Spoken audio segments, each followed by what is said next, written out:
Whoa! Look what I found here. Whoa! Look at all these gifts Whoa, I found. whoa, whoa, whoa! What's going on here? Look at this guy. Safe. Nice. Hey, Elijah, man. how you doing, man? What's going on, man? I'm doing good. I'm doing good. How y'all doing? Everybody doing good? Good. Woo. All right. I could try it for the Tigers, man. That was a good slide. I'm not gonna lie. That was pretty good. Hey, look at all these gifts I found. Listen, I haven't bought anything yet for my kids. Not even my favorite kid. So look what I found. That is your fault. You should have done that a long time ago. But listen, these gifts right here are some special gifts. They're not for you. I'm so sorry. But, you know, Santa had hit me up, and he was like, man, there's been so many good kids this year. Really? That I got extra gifts to pass out. Oh. So we get to pass out some gifts to the people here today. He needs our help. He needs our help. I like that. So you think we can do this pretty good? Let's do it. Yeah, what do we got in here? Let's see what we got. All right. Whoa, we got a blanket. Somebody need to stay cozy this Christmas season. Come on, where we at? I got a blanket, too. Nope. All right, they don't want it. All right. Here, I got you. Who's ready? I got you right there, my man. There are you kids go. out there? Okay, I see. I don't know how far I can throw, but I see you. I see you at least. Let's see. Now, hey, that's not this bad. This side, I'm going to try one bad. more time. Y'all didn't see. Y'all wanted some. Oh, now people want some. Here? All right, here we go. Oh, we got another one. So here, we got to dip All right, we'll go middle. Go middle.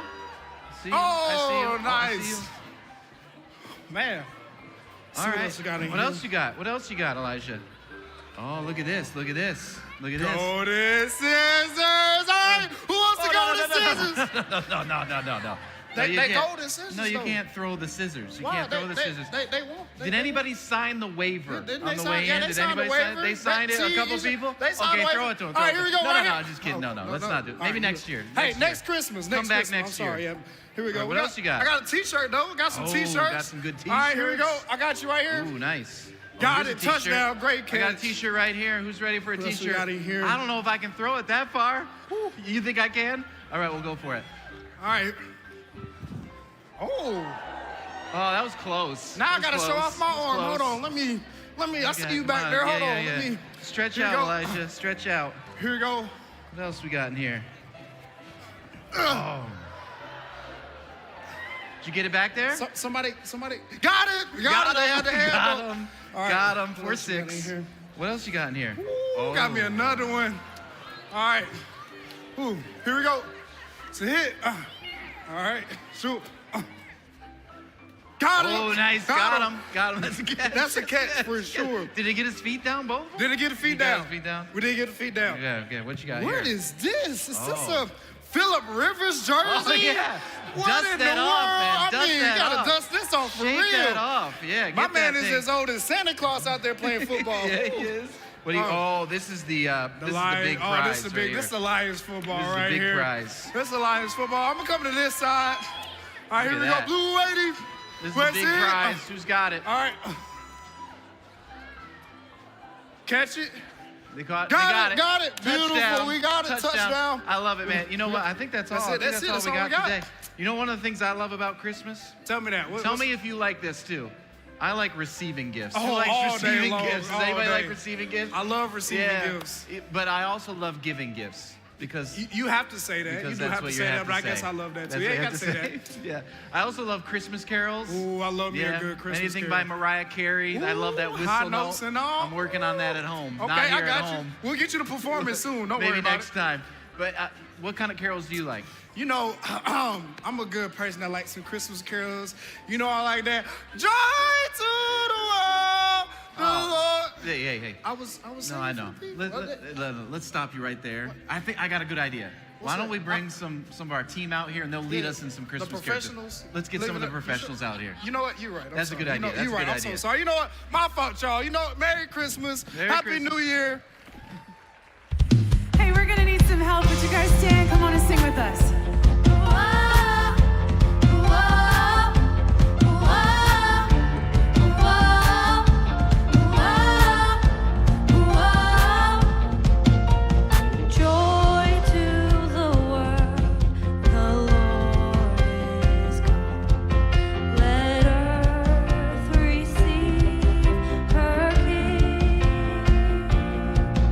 Let every heart prepare.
fields we go, laughing all the way. Ha ha ha, bells on bobtails, ring-a-ling-a-ling, and making spirits bright. What fun it is to ride and sing a sleighing song tonight. Oh, jingle bells, jingle all the way. Oh, what fun it is to ride in a one-horse open sleigh. Everybody sing, jingle bells, jingle all the way.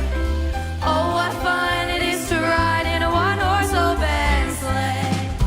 All right, we got one more Christmas classic. Help us sing it out.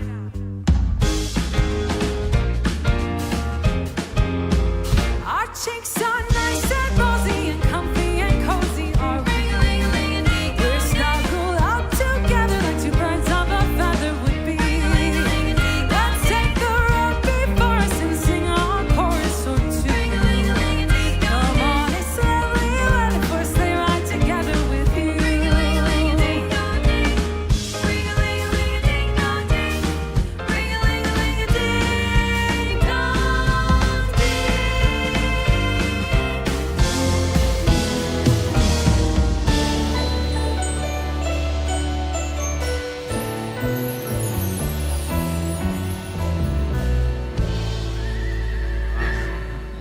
That was pretty good. That was pretty good. I'm not gonna lie. I think I saved the people. You know. Yeah, I think it was a good choice to go with them. Exactly, 100%. Hey, before you sit down, can I ask you to do something? We've got a number of people still coming in. This is what we call the Kensington Crunch. Everybody loves it. They love it.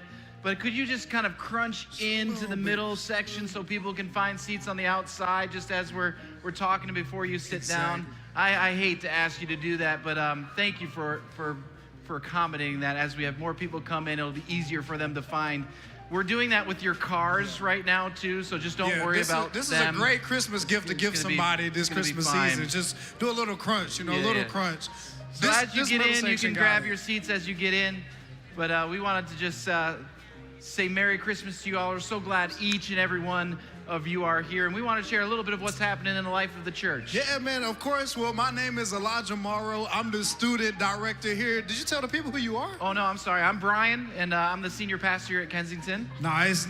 Well, hey, we have some amazing things happening here at Kensington, especially in our next generation ministries. Let's just start with our middle school and high school ministries. It's truly an amazing ministry. Yeah, we got some noise for that. All right. There we go. It's amazing things happening in our student ministry, as it's truly a ministry where fun is had, lives are changed, and the kingdom is glorified. That's what our student ministries is all about having a fun time, but also having the moments to grow in their relationship with Christ through worship, and then having the opportunity to live that out in their lives daily. And then we also have our kids ministry. Yeah. I've heard, man, for the kids ministry. Matter of fact, do we got some kids in the room?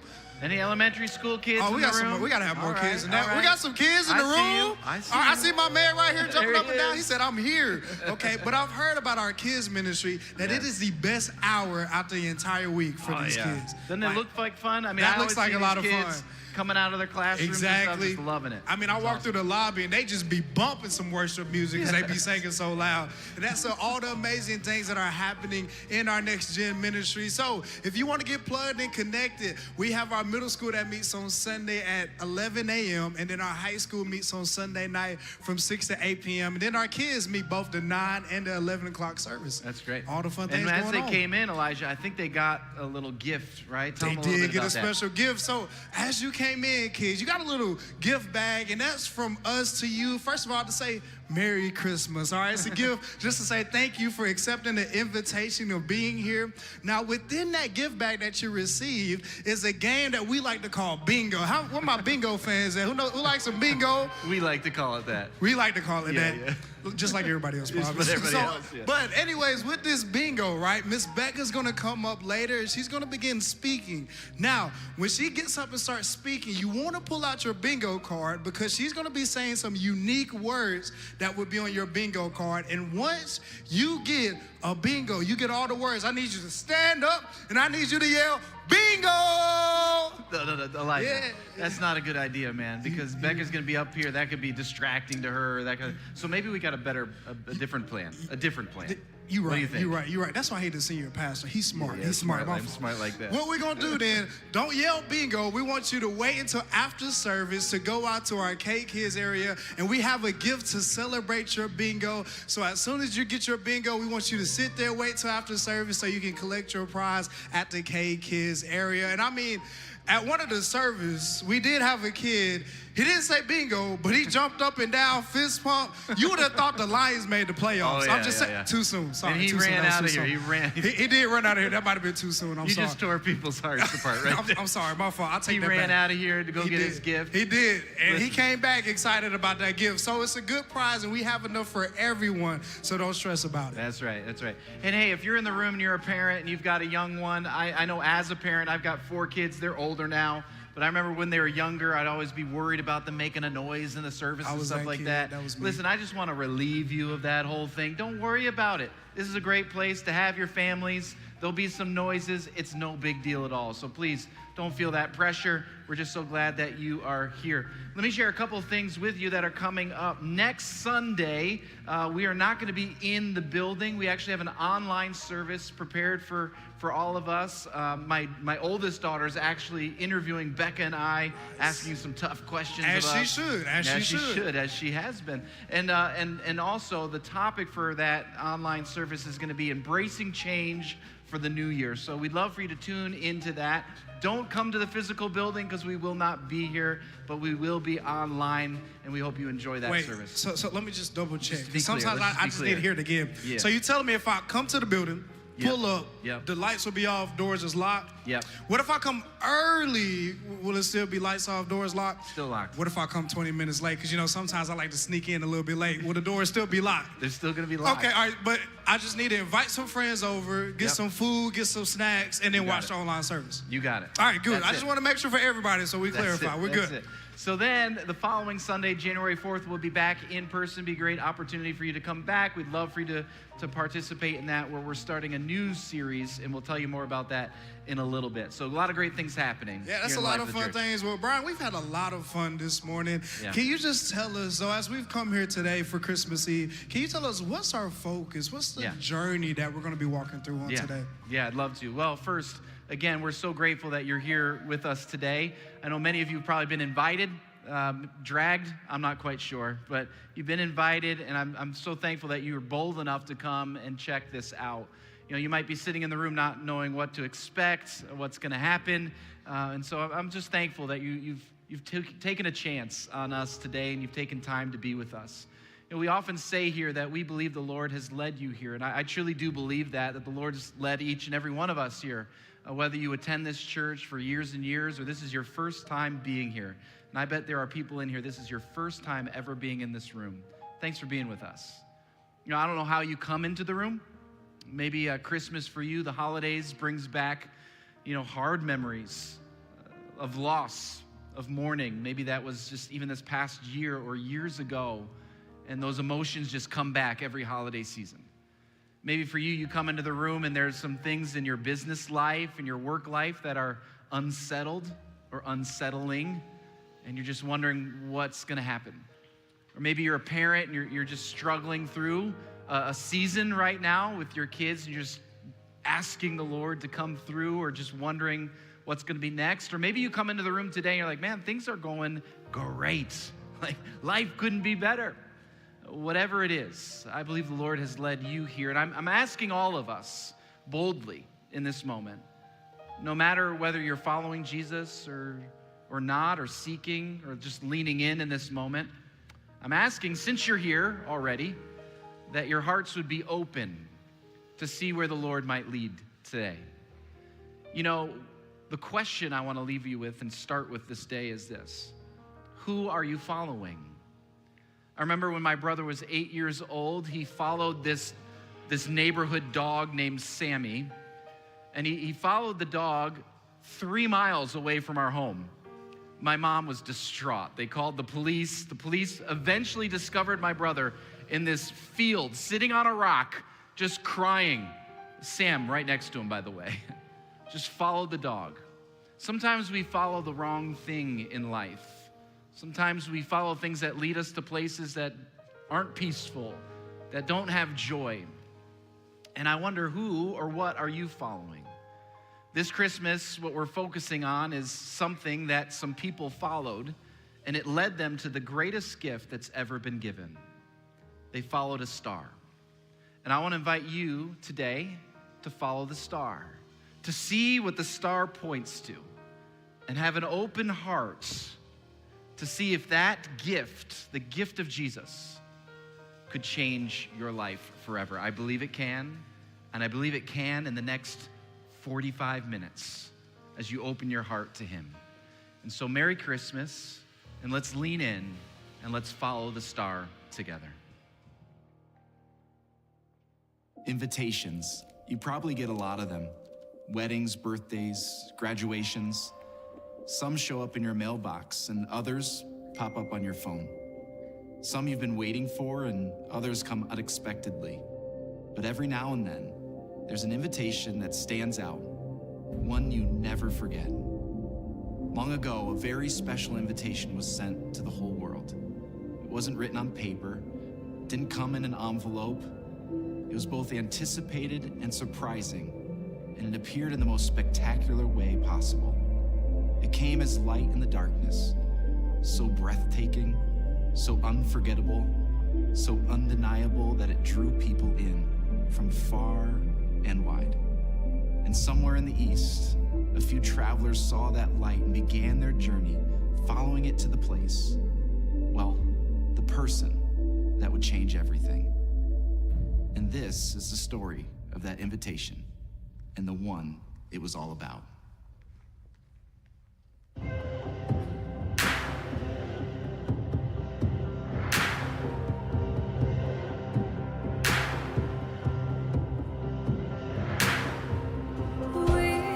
Three kings of Orion talk, bearing gifts, we traverse so far, field and fountain, moor and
The Bible calls the first ones to recognize the invitation wise men, scholars, philosophers, seekers of mysteries that stretched across the heavens. In their world, knowledge was sacred, and the night sky was a library of divine handwriting. They weren't kings, as the songs say, but they were respected. Probably from Babylon or Persia, lands filled with libraries, observatories, and ancient scrolls. Men like that studied the stars, charted their movements, and believed that heaven spoke through them. And one night, something appeared in that vast black sky that they had never seen before. A new star.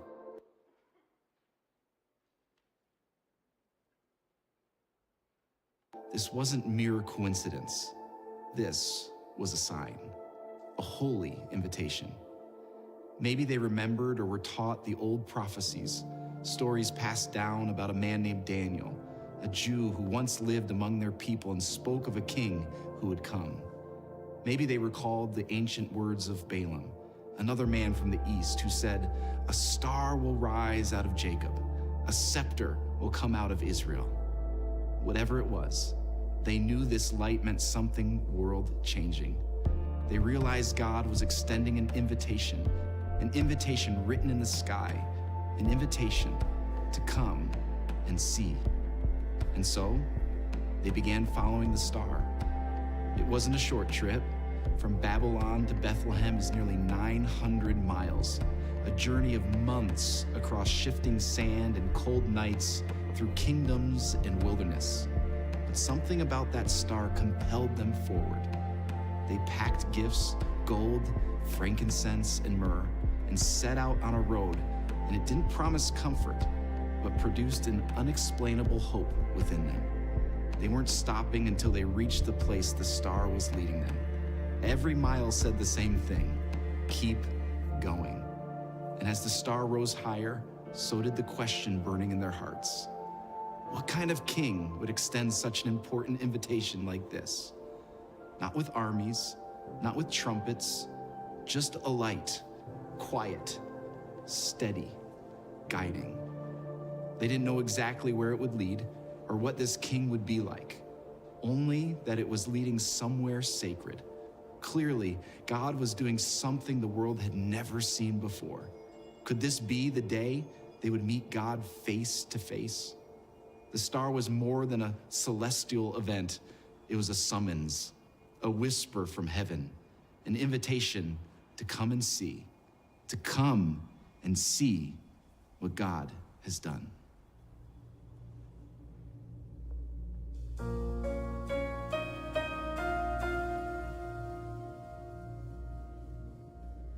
Love incarnate, love divine. Star and angels gave a sign. Bow to babe on bended knee, the Savior of humanity. Unto us a child is born, he shall reign forevermore. Noel, Noel, come and see what God has done. Noel, Noel,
heard the king, they went on their way, and the star they had seen when it rose went ahead of them until it stopped over the place where the child was.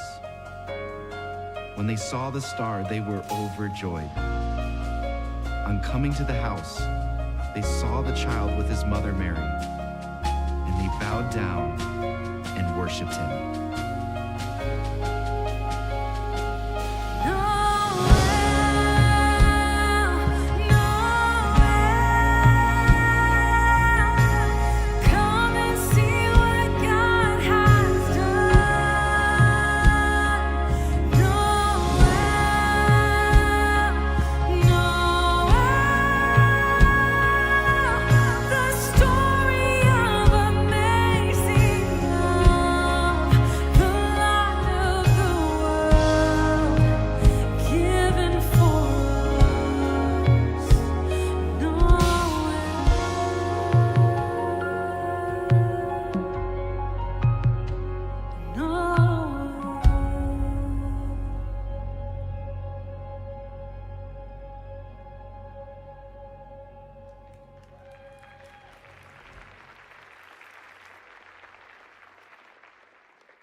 Well, what an invitation to receive on Christmas.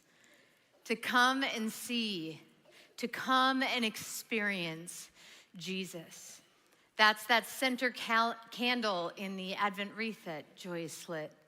That center candle as we've been on this journey through the month of December in Advent, and the themes that emerge from the life and the ministry of Jesus: love, joy, peace, hope. And now the center candle has been lit, the Christ candle, because our Emmanuel is with us. Well, Merry Christmas, everyone. Merry Christmas. You're a bit of a lively bunch. I heard you at the beginning. I'm pretty excited for this service. Sometimes people are more reserved. You guys are a little bit, I can feel it. I can feel the energy. I'm pretty excited. My name is Becca Mowrey. I'm our interim pastor here at the Orion campus. And I'm so excited you have accepted the invitation tonight to come and see. Now, an invitation to come and see isn't new. This is what the story is about. This is what Brian was saying in these videos, this journey of the wise men. They were invited by the starlight to come and see something, and they responded because they knew that there must be more. They knew that there was something to it, and so they followed the light of the star, and they encountered Jesus through this invitation. The invitation that the star had given them. Now, we love stars in our culture today, don't we? Come on.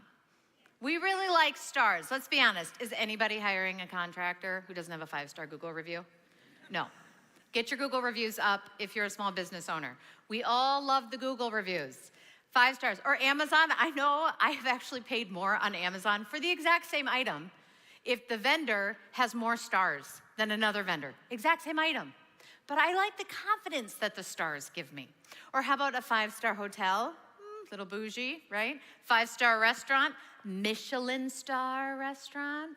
That'll ruin you for any other restaurant. So I hear. How about this one? I might be dating myself a little bit on this one. Star Search. Oh, yeah, okay, you're with me.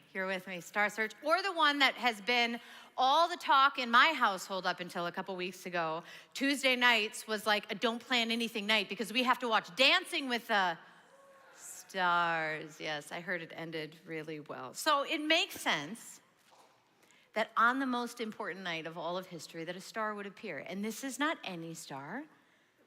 This would be the star of all stars because it would lead the wise men to the King of all kings. Or as Isaiah, a prophet hundreds of years earlier, would call him the wonderful counselor, our mighty God, the everlasting Father, and the Prince of Peace. And so tonight, we're going to follow the star's light through the Christmas story. And as I was rereading this story, there are some things that were just really highlighted, illuminated, no pun intended, from this story of the wise men and the star. So that's what we're going to do tonight. Now, we all know Christmas is a season of giving, and it's a season of giving gifts. And who has given us more than the Lord, who has given himself to us. And so we are able to respond in our worship services through giving back to him. That's why we say offering is an act of worship, because it's a response to the Lord. It's a recognition to our God who has given everything, to say, Lord, I will give back to build your kingdom here on earth as you have called us to do. And so we're going to do that in this moment. We're going to receive an offering. And the ushers are going to come forward. They pass buckets. You can drop things in there. There's a slide that comes up on the screen. You can scan a QR code, text to give, all sorts of digital ways, because let's be honest, does anybody carry cash anymore? Well, I suppose the people who might put things in the buckets. There you go. But I just want you to know our mission at Kensington is to see everyone transformed and mobilized by Jesus. Do you know who the one is? It's you. You are the one. The ones in your home, the ones in your community, and the ones all around the world. And through the generosity of giving to the Lord through the church, we are able to advance the mission of Jesus as he has called us to do. So I want to say thank you. Do you know we are in this building today? We have these services today because of the generosity of people who have gone before us. And we get to reap the benefit of that. And so thank you. Thank you to those of you who give. Now, the Christmas story comes out of two different gospels. There are 4 gospels in the New Testament: Matthew, Mark, Luke, and John. The word gospel means good news. And the gospels tell of the good news of Jesus. He is the good news. And so they tell about Jesus' life. But the Christmas story, from start to finish, is actually pieced together from 2 different gospels. It's found in Matthew, the first couple chapters, and it's also found in the first couple chapters of Luke. And so you draw out the different pieces, you put them together, and that makes up the entire Christmas story. But the piece of the wise men and the star comes out of the book of Matthew. And so I'm just going to read some of those verses, just in Matthew 2, verses 1 and 2, and it'll come up on the screens. After Jesus was born in Bethlehem in Judea, during the time of King Herod, Magi from the east came to Jerusalem and asked, "Where is the one who is born King of the Jews? We saw his star when it rose, and we have come to worship him." What was amazing to me as I reread this story was that just a little light was enough for them to start their journey. Did you catch that in the verse where it said the Magi, they saw the star and then they stepped out? What a journey of faith. They didn't have a roadmap. They certainly didn't have all the answers, but day by day and step by step, they followed the light that was given to them. They followed the light that they did have. And it was spectacular. It's what led them on a great adventure. Now, I think so many great adventures start this way. I love history, so I love reading great survival stories. I love reading great exploration stories. So when I think about great adventures, I think of like Lewis and Clark and how they would set out to map the entire Western United States and the things that they found, the things that they discovered. They had no idea what they were going to see, but they set out anyway. I think of Marco Polo and his exploration through Asia, particularly in China, and what he discovered in his exploration would change how people actually would understand the world. And then Marco Polo would be the inspiration for a man named Christopher Columbus, who would set out in uncharted waters. So uncharted, in fact, that his crew is said to have said they were terrified they were going to sail their boat off the edge of the world. That is an uncharted adventure. I think of Ernest Shackleton, who explored Antarctica, and he boasts one of history's greatest survival stories. Hundreds and hundreds more of adventure stories. All of these people had a mission, but they didn't have a roadmap necessarily. All of them had a mission, but they had to trust during times when it might even seem impossible. And because they kept going, because they trusted along the way, they discovered spectacular things they never dared to imagine. And you know, we see this kind of faith in the Christmas story too. I mean, let's just think about some of the characters for a minute. Think about Joseph. Joseph's a good man. He's got himself a fiance. He finds out she's pregnant by God. And so he's going to divorce her quietly. And an angel shows up and says, no, you're going to go a different direction, and you're going to marry this woman because God's going to do something great in your life. He didn't have the answers. I mean, what was this going to mean for his family, his name, his friends, his future, his business? Oh my gosh. What would obedience look like for him? He didn't have all those answers, but he obeyed because God had called him to. He stepped into the light that he had. Think of Mary. Mary, who's never had a child before, and now is told her first child is going to be God's child. And she's not just raising any child, it's the Savior of the world. I mean, where's the parenting book on that one? And we find out that Mary says, let it be unto me as you've said. I don't have all the answers. I don't know what this is going to look like. I don't know what this is going to mean.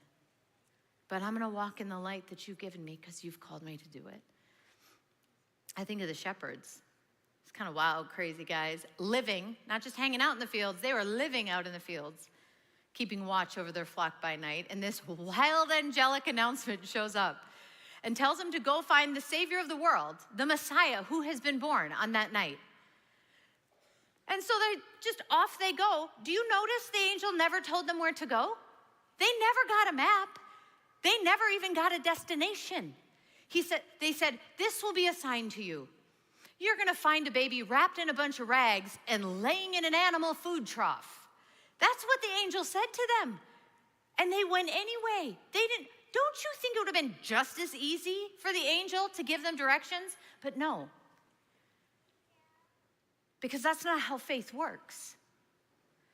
God gives us light, and he wants to see if we're going to step into it. And that's what the shepherds did. They stepped into it. No one in the Christmas story had the whole picture. But every one of them took the next step of faith with the light that they had, and we still have this light.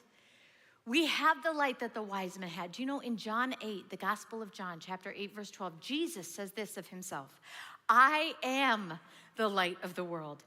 Whoever follows me will not walk in darkness, but will have the light of life. And so we have Jesus here with us, Emmanuel. God with us came on Christmas night. And he grew up and he lived a human life, and he walked out a life to show us the heart of God, who the heart of God really was, because people didn't understand who God was. So Jesus says, watch how I live. Listen to what I say, and now you will know the Father. This is why it's important. We know the Gospels, and we read through the Gospels, because then we will know the Father. So he lived this life. And then he would die to pay a debt that we could not afford ourselves. But death would not have the last word, because on the third day he would be raised again, defeating death. This is what we celebrate on Easter. And even when he ascended into heaven, he did not leave us alone. He left us the gift of his Holy Spirit.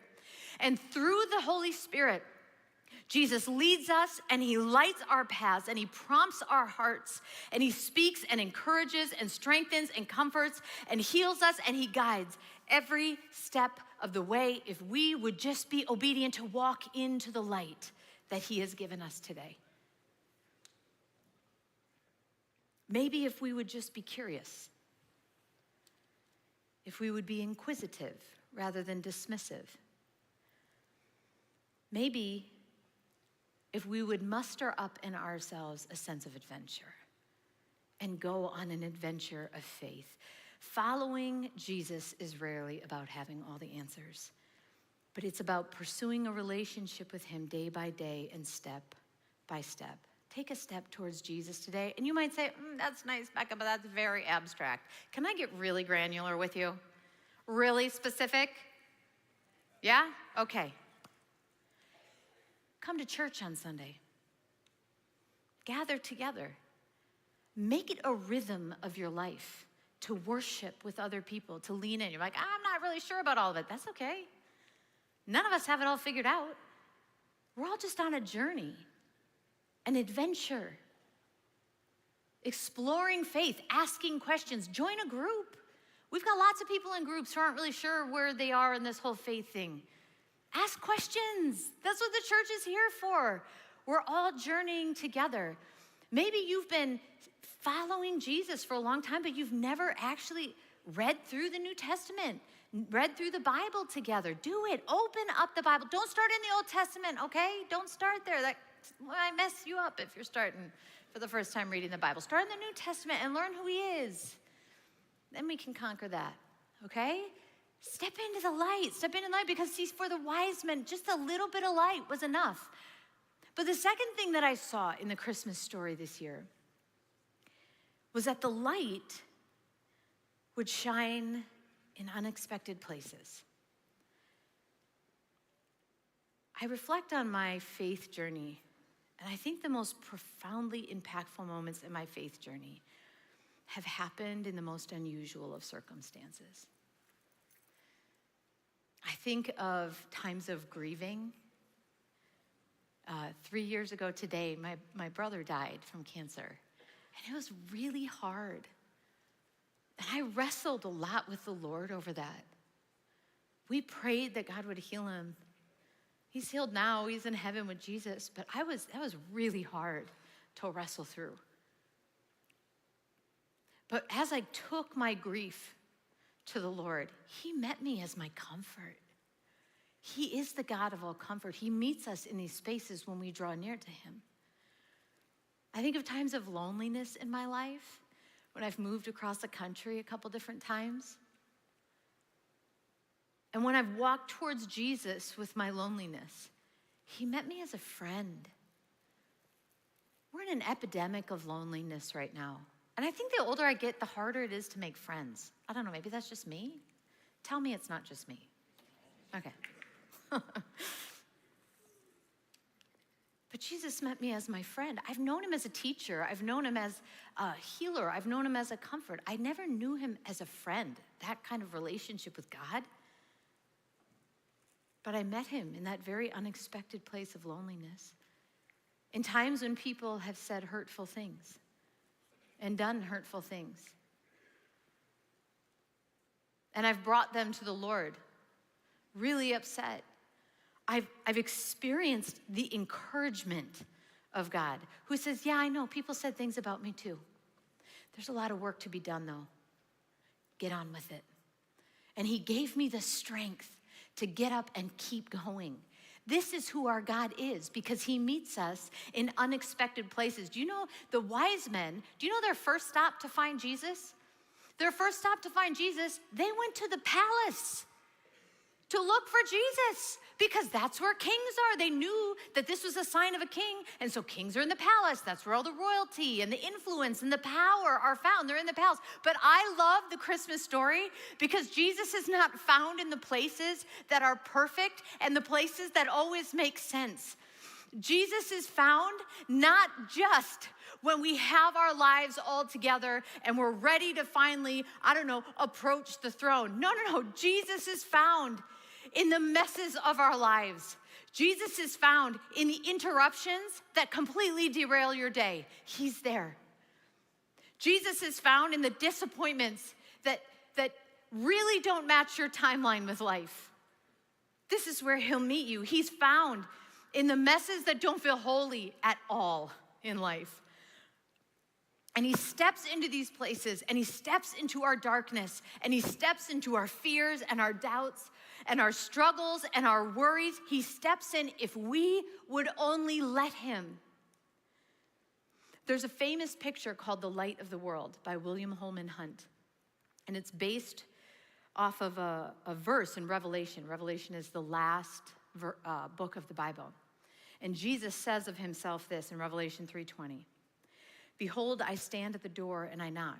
If anyone hears my voice and opens the door, I will come in and I will dine with him and he with me. There's a picture that's going to go up on the screen. I want to point out a couple things about this. First of all, notice Jesus is standing at the door and knocking. This is who he is, and this is what he does. He knocks on the door of our lives and our messes and our situations and our struggles, and he says, will you let me in? You'll also notice on the bottom right of the picture, there's a bunch of weeds that are growing up. And if you look really closely, you see in the hinges and the nails, they're rusted. And it's implying the reality that maybe the door has never been opened to Jesus before. But what probably made this picture the most famous is the fact that there is no door handle on the outside. And that's because it can only be opened from the inside. It can only be opened by you. Behold, he says, I stand at the door of your life and I knock. Will you let him in to the mess and the mundane, to the simple moments, to the stress, to the struggles? Will you let him in? I think a lot of us think maybe our problems aren't big enough for God. But I want you to know tonight that he is there and he desires to be let into your life, to every single situation and every single moment. Will you invite him in? Stop waiting for the perfect moment to get right with Jesus and just invite him into the present one. One pastor said it this way. He said, God is not waiting for you to get better. He's just waiting for you to get honest. And I love that because God's big enough to handle your anger, your disappointments, your doubts. He's not threatened by your questions. He wants to meet you in them. Bring them to him and let him in. Because when you meet him, when you invite him in, you will meet him. You will encounter the presence of Jesus, the Spirit of Jesus. He will engage with you. And when you meet him, you cannot help but worship him. And that's my last point for today, is that when the wise men found Jesus, they worshiped without reservation. This might be my favorite part of the story, because when they finally found Jesus, scripture says something striking. It says, they fell down and worshiped him. This phrase matters. They didn't just respond politely, give the Queen's wave. Listen, these are like the CEOs of your Fortune 100 companies, right? These are big, important guys, royalty, wise men. And they found Jesus, the child, and they fell down and they worshiped him and they poured out their gifts to Jesus. They didn't hold anything back. But if I'm honest with you, sometimes I approach worship a little bit like tipping at a restaurant, right? That might be optional. I'm just kidding. I really tip well. I just want you to know that. I'm a good tipper. Oh, and by the way, if you pray at a restaurant, make sure you tip at least 25%. Give Jesus a good name. But sometimes we approach worshiping God a little bit like, you've done good for me this week, this month. There you go. I'll give you a little extra. Give you a little accolade over here, Jesus. Something, I can offer you something, after I've kind of given all my time and energy and attention to other things that matter more. But that's not what we learn in this story. That's not what worship is. Worship isn't a tip. It's meant to be a treasure that we pour out at the feet of Jesus. A couple months ago, I went to visit my daughter at college on parent weekend. And on the last day, we went to the church that she goes to on Sunday. It's a great church. And so we file in, and we were packed in like sardines. And so I'm standing next to this guy, this big guy, larger than life. And the music starts, and so we all start singing. And oh my gosh, did this guy start singing. I mean, he was belting it out. I mean, it startled me, because he's this huge guy right next to me, and he's just belting it out. But here's the problem. He was totally tone deaf. So I'm standing next to this guy who's shouting these worship songs, and he's totally tone deaf. And if I'm honest with you, probably should be, I started getting pretty annoyed, because I couldn't hear the music. I couldn't hear anyone around me singing. I couldn't hear myself singing. All I could hear was this guy. But with every song that happened, something began to change in my heart. Because here was this guy, couldn't have been older than 25 years old. And he has his eyes closed and his hands out, and he is just going for it. He is just worshiping God with everything that he has. He's singing from the top of his lungs. He sounds terrible, and everybody knows it, and he doesn't care. He doesn't care because he's worshiping his God who deserves all worship. Everything that we are, he's pouring out. Here's this guy pouring out his heart before the Lord. And do you know, before the last song, my face, tears are streaming down my face. To date, I would say this is one of the most impactful worship experiences I've ever had, of somebody who didn't hold back. They just went for it. Just like the wise men, he just like fell down and just worshiped Jesus. And it changed me. I don't know about anybody else around, but it changed me. And I know you might be thinking like, so what am I supposed to do, Becca? Like go into my boardroom and like start singing worship songs? No, singing is just one way we worship the Lord. Worship is about surrendering the moments to Jesus. Worship looks like loving people when they're really hard to love. Because that's what Jesus has called us to do. Worship, it looks like forgiving people when you're still hurting. Because that's what Jesus has modeled on the cross for us. It looks like giving when it actually costs us something. When it becomes a sacrifice, then it becomes a sacrifice of praise. And it's obeying when you don't understand. Maybe especially when you don't understand. That's worship.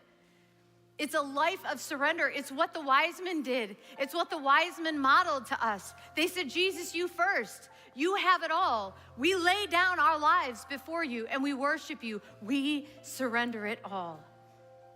Maybe this Christmas, you're feeling a stirring in your heart that it's time to start a journey with Jesus.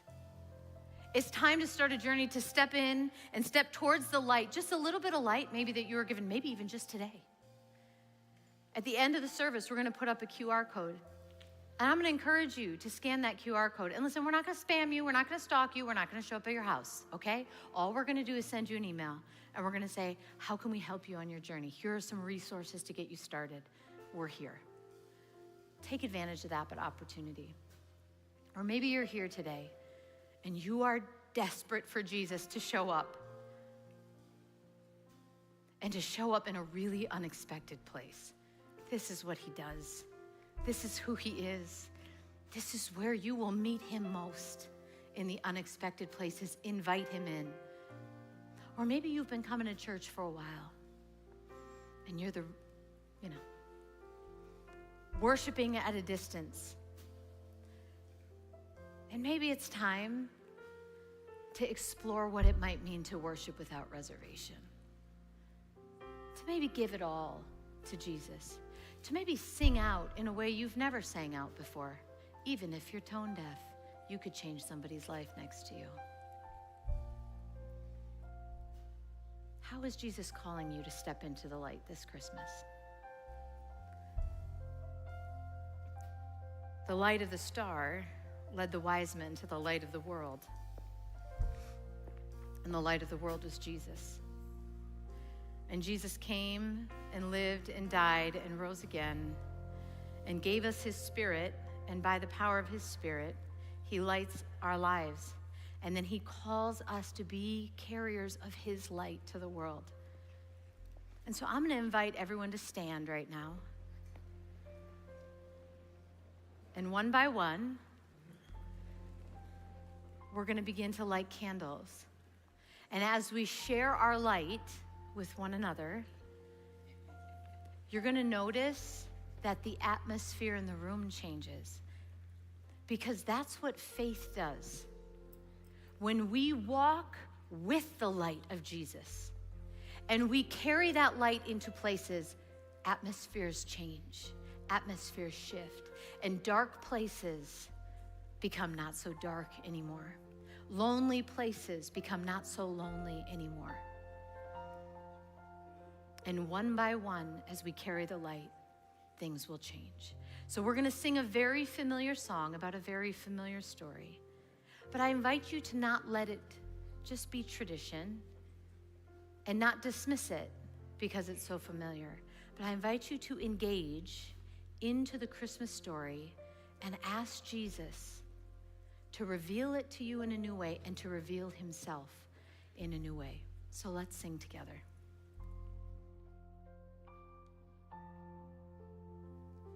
Silent night, holy night, all is calm, all is bright, round the unvirgin mother and child.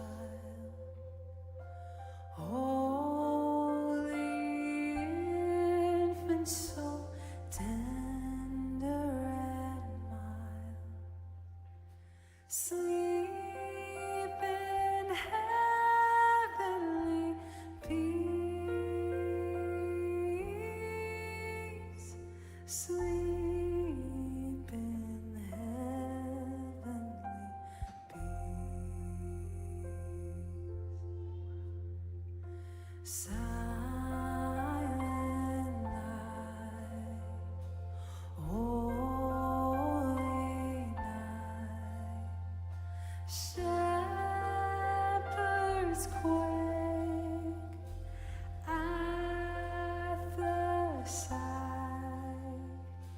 glory stream from heaven afar.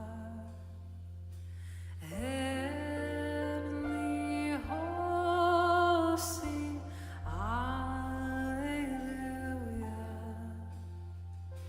Christ the Savior is born.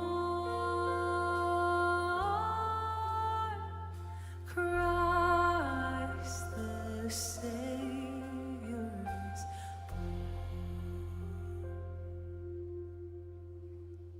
Silent night, holy night, all is calm, all is bright, round young virgin mother and child.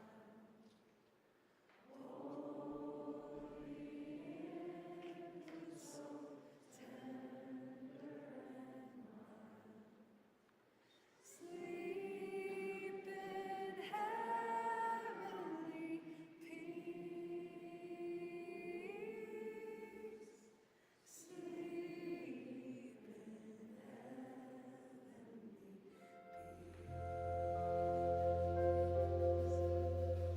I want you to look around just for a minute. It's such a beautiful picture. Such a beautiful picture of how the light of the world has come. And all he asks us to do is to carry the light into the places that he's given us to steward. Would you do that this Christmas? You know, the wise men, they had to travel hundreds of miles to worship the king, but we don't, because he's right here and he is with us. And so we are gonna sing one more song, but before we do that, I'm gonna ask you to give the person in front of you the greatest Christmas gift by covering the candle and blowing it out, because we don't want hot wax all over their coats. And the wax is still wet, so hold it for just a second while it dries before it drips all over the place. I don't want it on your new Christmas patent shoes. But listen, church, this might be the Christmas to worship without reservation, to reflect on that holy night when the whole world changed. And we want to take advantage of every moment and every opportunity. So this might be your night to lift your voice and to worship your King without reservation. So let's not hold anything back, because he is worthy.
glad that you came this Christmas. I mean, come on, that was so good. That was so good. The drum solo, the vocals. Come on. Oh, gosh. Oh, got chills. I got chills. We're so glad you're here. Hey, God has led you here. You are here on purpose, and I hope you know that He wants to meet with you. And if you have questions and you want to start a journey, you just need some prayer, anything, there's a QR code coming up on the screen. Please take advantage of that. Scan that QR code, and we'll just be in touch. We'll just reach out with some resources. Yeah, just a couple things before you jet out of here. Next Sunday, we are online, so please join us that way. And then the following Sunday, January 4th, we start a new series called The Core Four. These are really 4 things that are really, really important to us as Kensington Church. This would be a great moment for you to jump in and start your journey here at Kensington Church. Then also, we have a new lead pastor that's starting in January. His name is Brandon Shanks. There they are. Look, they moved. They brought all their stuff. They moved into Oxford. They're so excited to start in January. So this really, honestly, would be a great time to start your journey here in church life as we start this new chapter together. But hey, we wish you a very Merry Christmas. We love you all, and we'll see you very, very soon. Merry Christmas.